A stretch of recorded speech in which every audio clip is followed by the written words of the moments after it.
Welcome to Better Relationships, Better Life, a podcast where you'll gain insights from relationship experts and entrepreneurial couples who have moved through conflict and into a better life. Crack the clarity code and create deeper connections beyond the messiness of relationships. Here's your host, Judy K. Herman. As you listen to this next episode, it's important to know that a lot of what we share here applies not only to couples and families, but also to professional relationships. If you'd like to know more, just go to judyspeaker.com. For now, let's listen in about the 7 rings of marital happiness with Jackie Bledsoe. Welcome to Better Relationships, Better Life. My name is Judy Herman, and I'm your host. And I have a guest for you that you will really benefit from his wisdom and knowledge. This is Jackie Bledsoe, who is an author, a podcast host, and speaker who has reached over 100,000 couples with his best-selling book, The 7 Rings of Marriage, which I've read right when it was hot off the press there, Jackie. And he helps couples build strong marriages and families so they can positively change their family tree. And you may have seen or heard Jackie on ABC News, the 700 Club, Moody Radio, or the YouVersion Bible app, or through his work with Lifeway, Family Life, or the Wesleyan Church World Headquarters. He and his wife, Stephana, are founders of Happily Married Couples, a marriage training platform and community that helps couples connect and communicate while leading them through a powerful and proven marriage success path. Welcome so much to the show, Jackie. And I am so honored that you're here. Yeah, thank you, Judy. It's a pleasure to be here. And I know that we're all really curious about the marriage success path, and I want to know more about that and share with our listeners. But first of all, share with us how you and Stephana met. Everybody has an origin story, and there has to have been some kind of a journey that got you to where you are today. And I'm so curious about your passion and how that even began. Share with us about that. Yeah, great question. I'm a little nervous to share that story without her here because it's usually her version trumps my version. So I guess I shouldn't be nervous. I can say it how I want to say it this time, huh? And I do want to say that because I'll ask other couples this and they'll turn to me, well, do you want his version first, her version first? And we know that there's always more than one version to a story, but we'll take yours. You're here. She wasn't able to be today, but we'll maybe host you another time together as a couple. But yeah, what's your version there, Jackie? Yeah. We actually just shared this story last weekend at an event on stage, so it should be pretty fresh. But we met in high school, which is a long, long time ago. We're from a town called Richmond, Indiana, and we just had a mutual friend that introduced us. And if you know anything about Richmond, Indiana, it is about 40,000 population. Everybody knows everybody. But Stephana and myself did not meet until my senior year when we were introduced by the mutual friend, and her sophomore year. But that's not really that atypical. But what's really odd is that our maternal grandmothers were best friends literally their entire lives. They were born 18 days apart, grew up as next door neighbors, sat next to each other in the church that we all attended. And we never met until that my senior year and her sophomore year. Let me hold that for a moment, Jackie, because it almost sounds like an arranged marriage. Yeah, asked if it was an arranged one. It was not an arranged marriage. It's so weird because I knew all of her cousins that were around our same age, but I never met her until someone and actually this person that introduced us was not even from our hometown. She had just moved in from Kansas City, I think it was, and we both knew her, and somehow we got connected through her. But none of our family, we didn't meet through our family, which is odd. That is amazing. Well, this really goes along with what I am certified in. I'm certified in imago therapy. psychotherapist and I help couples, but that you are attracted to those that you have this subconscious familiarity with. And obviously you had that built in. So I'm really curious too, Jackie, if Stephana was here, what is her version of the story? now that I kept it pretty straightforward. So I think that would be, I got all the main facts. Mutual friend introduced us. Our grandmothers were best friends. So that would all line up. So as far as who was attracted to who at the time, that's the thing that's up in the air. So I'll let her explain that on another interview. There you go. But the facts are, we know the facts.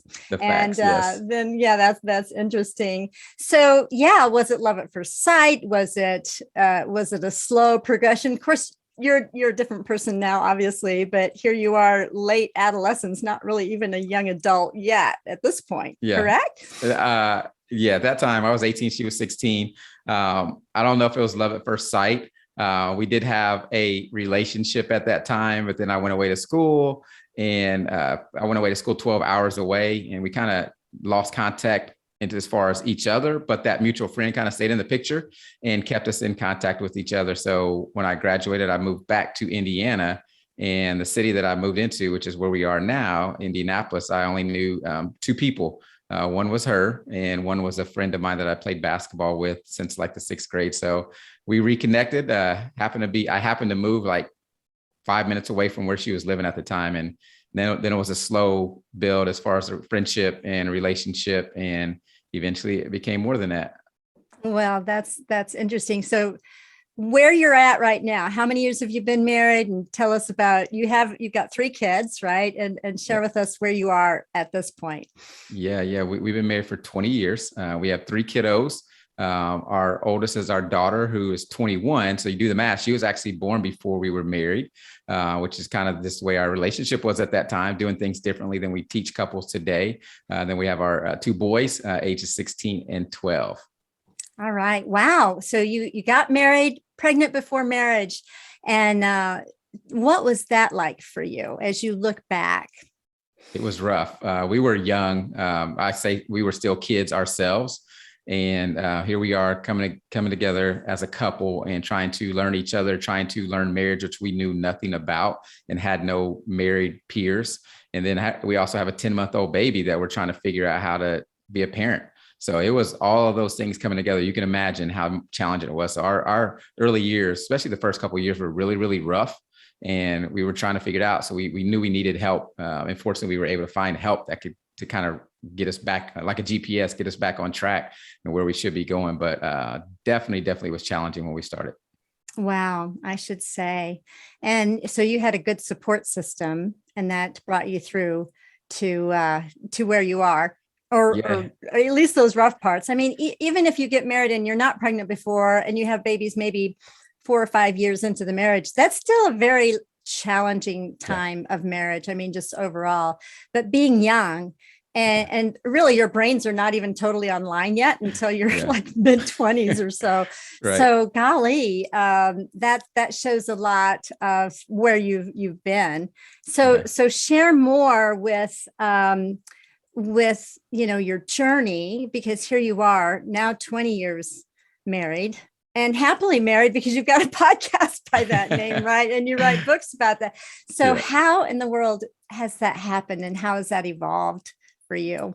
Yeah, one of the best things that happened to us was when we were in that stage, first year, I think it was, of marriage, and we just had no clue, is we didn't get premarital counseling, which is what we suggest to couples now who are engaged. Get premarital counseling, help someone to walk you through what to expect and give you the tools and skills that you need to develop to have a successful marriage. But we didn't do that. So we jokingly say we got our premarital counseling at about our first anniversary, which makes no sense because you don't do something after it already happens. But so we did that by going through a class. And this class was actually offered at our church for married couples. And we went through it. And in that class, we met a couple that eventually took us under their wing and became what we call our first set of marriage mentors. And they really taught us, what marriage was about, which is not us individually. And they taught us from a biblical worldview. So I don't know what everybody's faith is, but they taught us from a biblical worldview, and we embraced it and we followed them and learned from them. And then we signed up and went to marriage conferences and started really to study marriage and try to develop the skills that are necessary to not just survive, but thrive in marriage. And so that was the first step right there. And that changed our whole perspective. We, barely had conversations about marriage with our parents.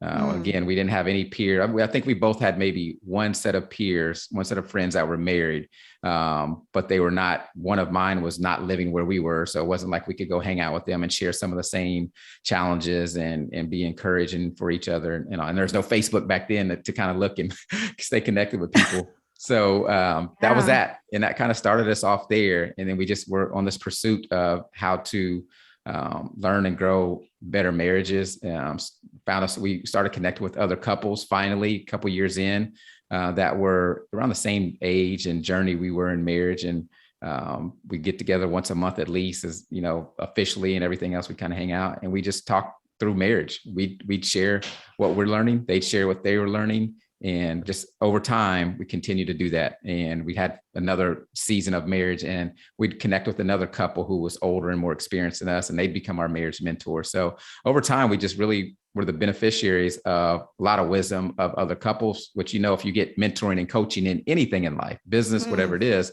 you save time and you see some of the problems that you may not have been ready for had you not got that counsel. That's amazing. So what an asset that both you and Stephana had, a strength, so to speak, in your marriage for you to both have an attitude of wanting to learn and grow and getting marriage mentors in your life. I think that is huge. And as I'm hearing you talk about your story, makes me really appreciate you, Jackie, from where you've come from. I mean, your message, certainly, like, you have changed your branch of the family tree, haven't you? And I saw that term, changing your family tree. That's huge. And that is so important. Whoever we hang out with really does matter, doesn't it? Yeah. And you're in the nitty gritty. I mean, here you've raised you're still raising kids, right? You're still in the nitty gritty. Still in it. We are still in the fire. Yeah. And so tell me about the catalyst for you writing the 7 Rings of Marriage. Share with us about really the essence of the book. And obviously you're a writer. You've done some journaling over the years, blog posts, and all. What motivates you? What inspires you, number one, to write? And then share with us also about the book. Yeah, definitely. To get started writing was kind of backdoored into it.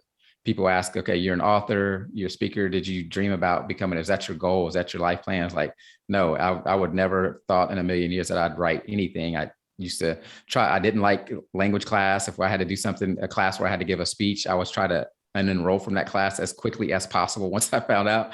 So that was not something I was interested in, but it kind of backdoored into it. And it really came out. I had lost a job. I was a sales rep for a commercial pest control company, doing really well to start. And then my entrepreneur brain got to drifting, and my sales numbers started to drift down in the process. So if anybody's ever been in sales, you can't not make sales and stay employed. So I lost that job. And I was just kind of like, man, I do not want to go back to corporate. This was actually the second time that I'd lost a job. Earlier in our marriage, I lost a job as well. And so I was like, I'm not going back there. So I was like, all right, we were entrepreneurs. We had our own business several years prior to that. And I was like, you know what? It's time to put that entrepreneur cap back on, and I'm ready to make something happen. So we started a business online, and we spent more time. This is back when WordPress wasn't easy to work and all these different drag and drop tools we have. So it took more time to set up the website and the business than we were actually in business. So spent about 6 months, almost, it seemed like a year getting set up, only to have 2 customers and realize this is not going to work. And so, but my idea was like, okay, people were making money online and supporting their families. That's what I thought I could do easily. But I learned after that, I was like, why did we not succeed? And so I noticed that many people who had online influence or businesses and were generating some revenue and monetizing had what was called a blog, which at the time I did not know what a blog was. And so I started to research and study. It's like, okay, if they have a blog and that is a key to their success online in this business space, and maybe I should start a blog. And that's what I did. So I started a blog. Once again, mentorship came in the picture as a writing mentor, kind of took me under his wing. He hired me for my first freelance gig. He started to teach me through what I was writing for that through him. And he challenged me. He said, when I started, I had my mentor challenged me to write 365 days straight. He said, publish something new for 365 days straight. He said, I now pass that challenge on to you. So I started it, and I was about 60 days in before I missed a day. But no big, I just got right back on the horse and started going again. Well, over the time, started to develop a skill in writing, started to really love writing, and my writing started to get noticed. And so that's how I got into the marriage space, because probably 80-90% of what I wrote was about, it's really like a personal development blog. And I was struggling myself, trying to find other men who were struggling. Maybe we could help each other. I could learn from them and vice versa. And so I had a lot of posts about lessons I learned from interaction with my wife and or with my kids. And then other sites noticed that, hey, we're looking for male writers who write about marriage. And boom, I had no job, no income, and they were paying as freelance writers. So started doing that. And then that kind of took off from there. One site after the next would reach out, and I'm writing for all these large major sites that have marriage audiences. And I became the marriage guy. Wow. Jackie, that is really profound. There is so much value, I mean, mental health wise in writing. Yes. And I do encourage my clients and couples when they come in, either for their sessions or coaching, is to develop this attitude of journaling. And I give them, prompts with which to do that, but it is so good for your mental health. And it's amazing that you took on these challenges and being open and writing about your own struggles. How have you, Jackie, through all this process of even writing and doing the blogs for a whole year, how did that change you? Yeah, that's a great question. Well, first, it developed a skill in me that I didn't know I had. It came so I could just be whatever my regular day was at that time, could turn into a lesson that I could blog about. And it got to the point where I think it's our 16-year-old now. However long ago that was, 10, 12 years ago. So he's 5, 6 or something like that. And something would happen and he'd look at me and say, "Hey, Daddy, are you going to blog about that?" He knew everything became fodder for the blog. Anything that happened, it was going to end up writing, whether it be about him and something I interacted with or whatever it was. So that skill developed in that. And then I realized that I loved it. And then eventually I was like, okay, everybody goes to this. If you're a writer, you doubt that you're a good writer. And so eventually I was like, okay, I must be okay as a writer, because it is helping people and people are responding to my writing. And so, that was a big deal for me. And that's kind of what it did in confidence, skill development, and just I was writing a lot. I'll share this. I was writing for 7 different sites, getting paid freelance writing. And of those sites, I was writing 50 new pieces of content per month and not duplicating anything. So that's fresh content. So I was really grinding. And if you write 50 new pieces of content per month, you have to write when you don't want to write. You have to write when you're in the doctor's office with your kids for a doctor appointment. You have to write when your wife is driving and you need to submit this post so it to get published in time. And so you can get paid in time. So there was a lot of grind to it. So it gave me showed me, Michael Hyatt said this, actually, our mutual friend, Michael Hyatt said that Jackie is one of the most prolific people I know. And I didn't realize it. I was just writing. And I needed to write to eat and then to meet deadlines. And then I read that comment. I was like, wow, this is pretty hard work that I'm putting in and I'm cranking it out. That is amazing. And you're helping not just yourself through all of this, but you are writing about the things you're passionate about. And, that's beautiful. So wait, how many books do you have out at this point? Just one. And I have a 7 Rings of Marriage book and then a Bible study companion to that. So that's it. I'm working on new books right now, though. Oh, that's perfect. So share with us about the 7 Rings of Marriage. What are the 7 rings? And, share more about the book. Yeah. And speaking of going back to the blogging, the 7 Rings of Marriage concept came from a blog post that I was writing for one of the freelance sites. And I was just brainstorming one night because I had a deadline to meet. And I had heard this illustration about rings of marriage. I've listened to a sermon. A pastor said, "Hey, you've heard about the 3 rings of marriage," and he kind of rattled off some ring kind of ingest and went back to talking what he's talking about. And so that night, it was up like after midnight. It's like, I got to submit this in the morning. So I asked Stephana to sit down with me. It's like, let me take this idea of rings in marriage and let's map out what our marriage, like seasons, what have we gone through? And let's use the rings as a play on words to kind of map it out. And so we sat down and we did that. And we came up with 7 rings that really kind of summarize our story and our journey in marriage. And so I shared that in a blog post for that other site, and it resonated with so many people. Within literally less than 24 hours, the person who runs that blog called me and said, "Hey, we just published this at 10 a.m. this morning." And this is probably 3 o'clock in the afternoon. He said, "This is how much traffic you've got." And that number of traffic was twice as much traffic that I would get on that in an entire month of writing weekly on that site. So one post, less than 12 hours, doubled my monthly traffic. And so that became it. And so I realized people resonated with the 7 rings of marriage because they could find where they were. So just a quick rundown of the 7 rings of marriage is you have the engagement ring, which is really like the foundation. That's when you're setting the foundation for the rest of your marriage. Then you've got the wedding ring, which is obvious. Now you're married. Now you're one. You become, you're living together. You moved in. Your lives are shared. Then after that, when you come the discovering, when it's obvious that you are finding out stuff about your spouse that you really didn't know. I always say that we marry Surprise! each other's right. I say we marry each other's representatives, and then after we get married, the representative has no job, so now it's the real person that you get to see. So yeah, wow. That's the discovering, and then after that, you start to those surprise, like you said, you go through the persevering.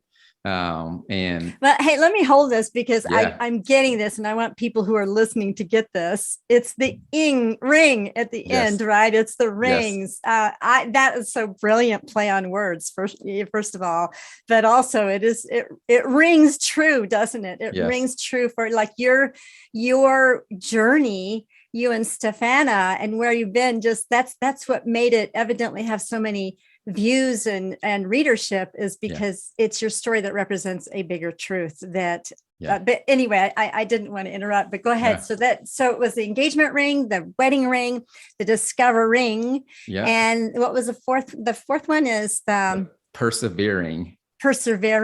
Okay. Yeah. Keep going. This is great. Yeah. And then first time we did a conference on the 7 rings of marriage, I shared them all. And a guy came up to me afterwards and said, "Hey, you forgot a ring." So this is the first time we've talked on this. So I'm in my mind playing through real quick, like, man, did I really leave one of my 7 rings of marriage out? He said, "You forgot the suffering." And so he busted out laughing. I was like, no. I was like, okay, I got it. But the suffering is not one of the 7 rings of marriage. But if it were, it would be in the persevering. But we chose to look at the positive. So suffering just seems negative and suffering for no reason, but persevering, you're getting something out of it. You're going through hard times, but there is something at the other end that is going to help you and benefit you in your marriage. So that's kind of the perspective on that. And then after you go through persevering, you go through restoring. And that's where whatever happened in the persevering, whether it was external or internal, now you got some broken pieces in your marriage, broken hearts. And you got to restore and put that back together.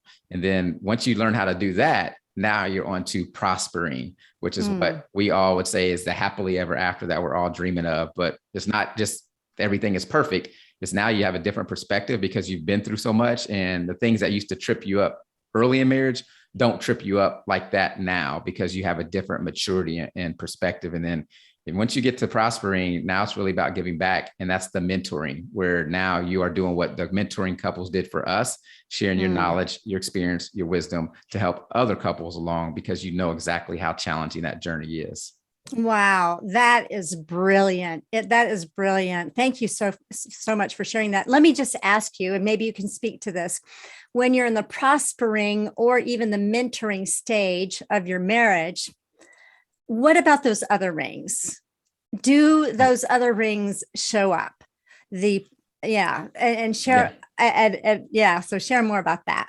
Yeah. The 2 things to note is that you can be in more than one ring at a time. You can be in discovering and also persevering because of circumstances, or you can be mentoring and persevering, or still the wedding ring where you're working on that kind of coming together and that oneness and that commitment. But it's also that you don't just go through the rings and once you go through 7, oh, I'm done, I'll never go through them again. You can come back to them. And so at each ring, what we teach is that I mentioned earlier, skill development, like marriage, all these things are about helping to develop your skills of communication, of managing money, of parenting, all these different areas. So each ring, there are certain things that you want to focus on and develop when it comes to your marriage. And so when you're in a certain ring, that's where your focus should be at that time. You're not going to be able to focus on all 7 rings and trying to develop the skills that are required for all of them. But if you're in the middle of the restoring, okay, this is where we're working on how to learn to forgive and be forgiven, and how to have grace with our spouses and within our marriage, or whatever the situation may be. So as we teach them, especially now we do it from stage in the conferences that we do, where are you? We help couples to assess their marriage. And then this is where you are. These are the things you need to kind of focus on at this particular season in your marriage. Oh, wow. That is brilliant, because we can get so confused and focus on the thing that we're really not ready to focus on. Yep. Or so that really does give couples some, I guess, what do you call it? Plumb line, so to speak. I guess, like, let them know where they are, and then it doesn't come as such a surprise, right? I mean, the things that we go through, because life does, it happens, doesn't it? For us, it was like we'd be in a ring. This is before the 7 rings of marriage. We'd be in a season of our marriage. If it's a bad season, then we think, okay, well, this is all our marriage is going to be forever. And so you're thinking that this is everything. And so you're not looking ahead. But the 7 rings let you know, okay, here's where we are, but there's something coming that, if I'm in a tough season, something else is coming that is better. Or if I'm in a great season, don't think it's always going to be that. You will face some challenges, but that's okay, because you're prepared and equipped to handle or encounter those. Oh, wow. That is so valuable. And I know that folks that are listening here this can give such hope for people, because yes, when you're in the midst of whatever crisis you're going through, it can seem like you can get so narrow focused, and you think it is going to be like this forever and ever. Amen. Yep. But there's this ebb and flow, and what a beautiful illustration. You're doing such a remarkable work. So what has this been like for your marriage? Because you're out there, you and Stephana, and then you're raising kids, right? You're kind of like in this fishbowl and people are watching. What's been some of the challenges that you've had personally, Jackie? It doesn't make it easier. Speaking about it, writing books about it doesn't make it easier. Yes, we know the information, and yes, we work on the skills, but sometimes we're not. And Stephana will be quick to say, "Hey, babe, are we actually doing that?" After we share that information, and sometimes you have to check yourself. I'm like, okay, are we? So it helps.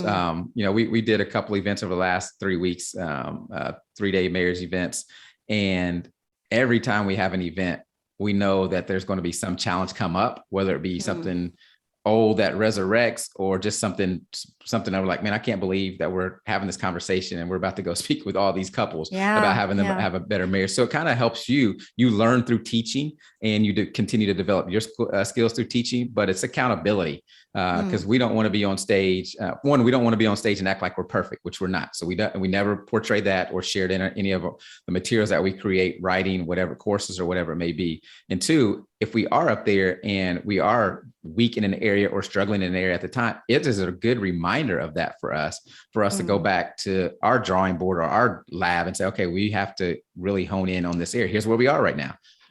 And sometimes those circumstances are external coming in on your marriage. Sometimes they're internal. But wherever it is, we are committed to continuing to grow in our marriage. And that's what it is at the end of the day. And that's why we help other couples do the same, because we know where they've been. Wow. What do you say to the couple that perhaps one of them is so really ready to make what the changes that they need to make and go to the class, but the other is not motivated? How do you handle that? How do you encourage couples in which there's this huge gap with, one being motivated and the other just not? Yeah, those are tough and they can be discouraging. But never suggest to not do it. Go for it. If you're wanting to take a course, if you wanted to, we've had couples show up at a conference by themselves, and it's not always because the other couple does or the other spouse doesn't want to come, maybe circumstances, but they were committed to doing it. And I think that commitment is one, shows something there is they are willing to do anything and everything to pour into and have a better marriage and be consistent in that. And then we have what we call, Stephana and myself, between ourselves, truth and love conversations, where if something is bothering us that spouses that either one of us has done or just going through a hard time, we want to have that conversation truthfully, but in love, because sometimes you can come to your spouse and you're trying to tell them something and you're beating them over the head with it that they can't receive it. So when we have a truth and love conversation, that's where we're being completely honest.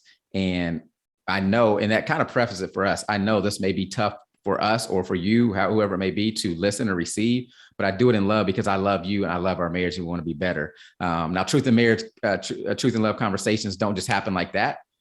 You have to grow and develop in your communication over time, which is what we do. And we teach different levels of communication. But if you are with the goal of getting to that full transparency in your conversations where you can have those truth and love conversations, that's one thing I suggest to do. But the biggest thing, the thing that you can control, because we cannot control another person, even our spouse and even our kids, as we should all know, is that just focus on your behavior, your actions, be consistent with it, and be patient, because you're not always going to be at the same level of growth.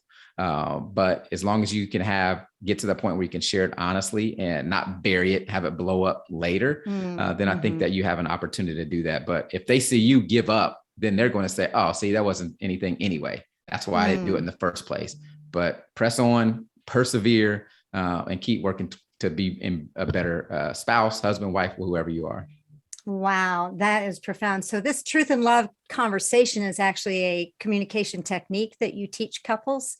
Yeah, that's the goal. That's where you want to get to, where you can have more of those. And there's different levels that we teach, five levels that we teach, with each one kind of growing in depth as far as how deep you're getting in your conversation. And ultimately, you want to be able to reveal who you truly are once you get to that truth and love level with your spouse and vice versa. But again, this is a skill. This is over time. You keep working on it. And once you get there, it's kind of like the holy grail of your conversation. It's like, okay, this is true. I know you and you know me. And that's our goal. We want to be known and loved by each other. Wow. That is remarkable, because you give couples hope. You give couples a structure to know where they are, what they need to be working on. You normalize this human struggle, Jackie, and demonstrating that with you and Stephana. But this is beautiful, because having a roadmap, so to speak, is so valuable. I teach a skill called dialogue. It's a speaker listener, but how to make that space between two emotionally safe, and to get and to have an attitude of curiosity versus judgment. Because when you have an attitude of judgment, you're not going to be able in your brain to handle being curious. But this is really neat. It's not just Band-Aids for a troubled marriage, but you provide a roadmap for folks, and you give them hope. What a beautiful thing to do. Yeah. The hope is the biggest thing that we see. It's like, if we can give, because once you lose hope, things are dead, and so we've been there in our marriage, and we know what it was like to have that sense of hope, and just enough for us to wake up the next day and try it again.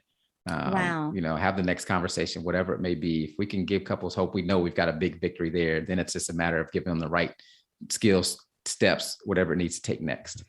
And there is such a thing as a happily married couple. Like, you can be happily married, like describe that. Like, sometimes I challenge that, because we're not all the time happy. Right. Yeah. And, but I like to think of it as growing and resilient marriages. But so describe, what is a happy marriage?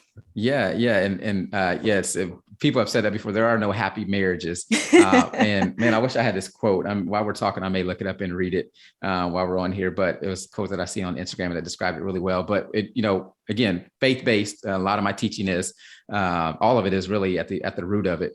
But in the Bible, there's some verses that say, blessed is the man who does this, blessed is the man. And that is translated happy.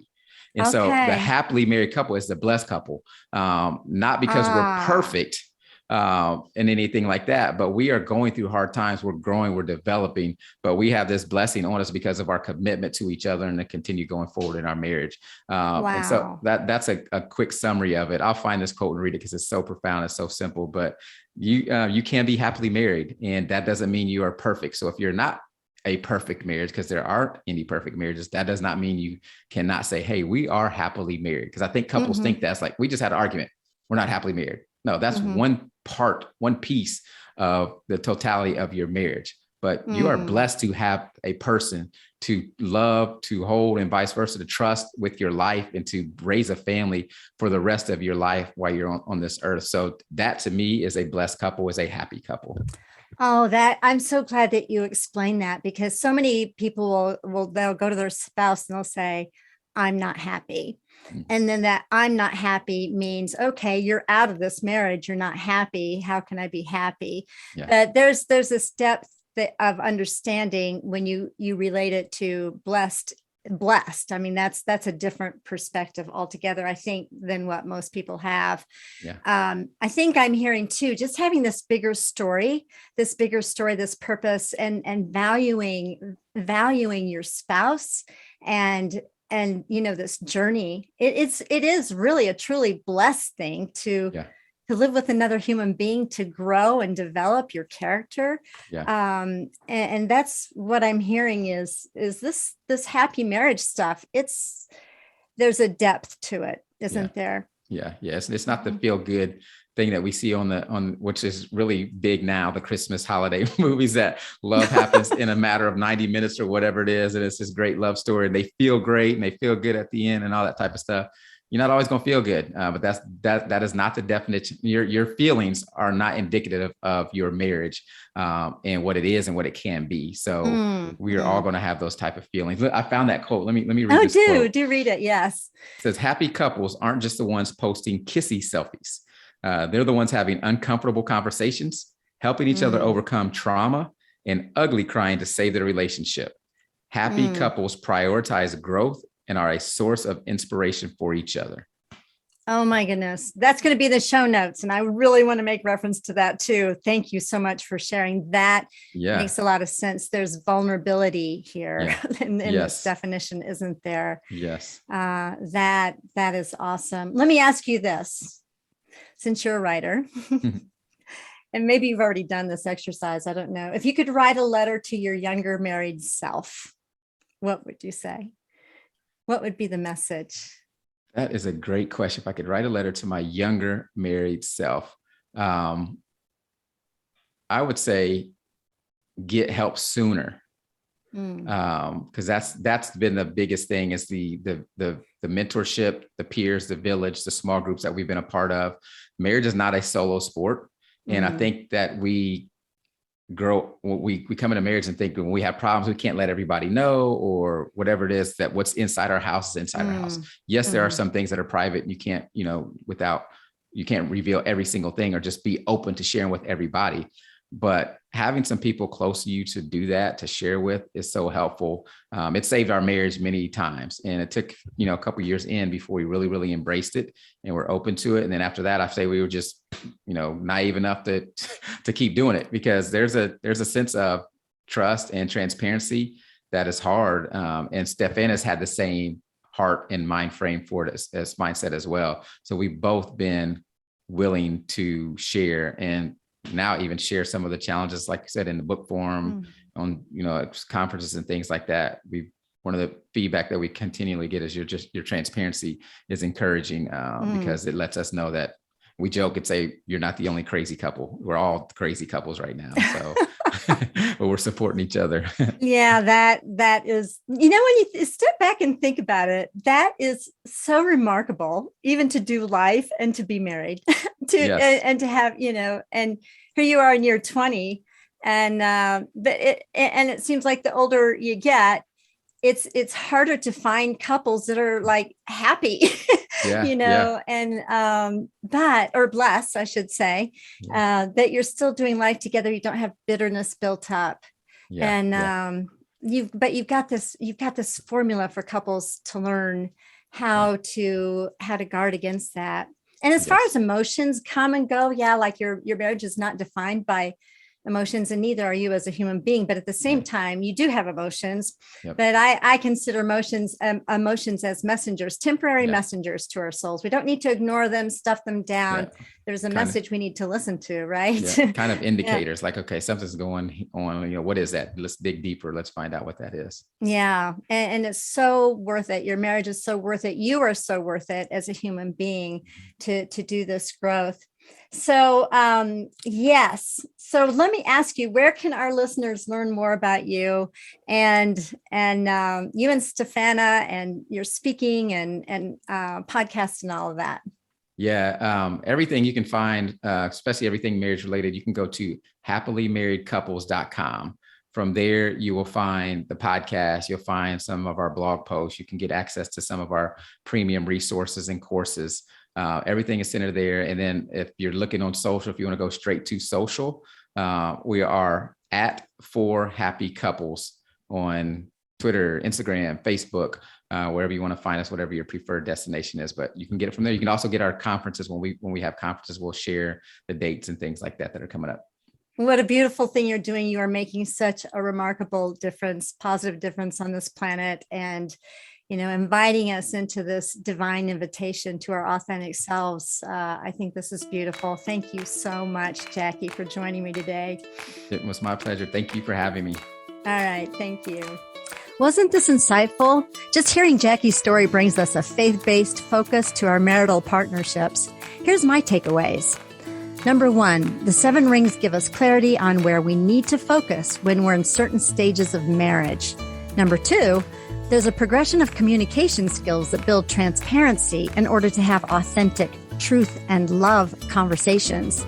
And number 3, happy marriage is not a static condition or a perfect marriage. Rather, it means that you're blessed, partnered in life, growing through various seasons and stages. You're on a beautiful journey. Always remember, there's hope and you're worth it. What stood out to you? Share your takeaways by going to betterrelationshipsbetterlife.com. Next week, we'll address navigating cross-cultural marriage, faith, partnership, and transition with Bob and Doris Horenstein. Until then, feel free to share, subscribe, rate, and comment. See you next time for Better Relationships, Better Life.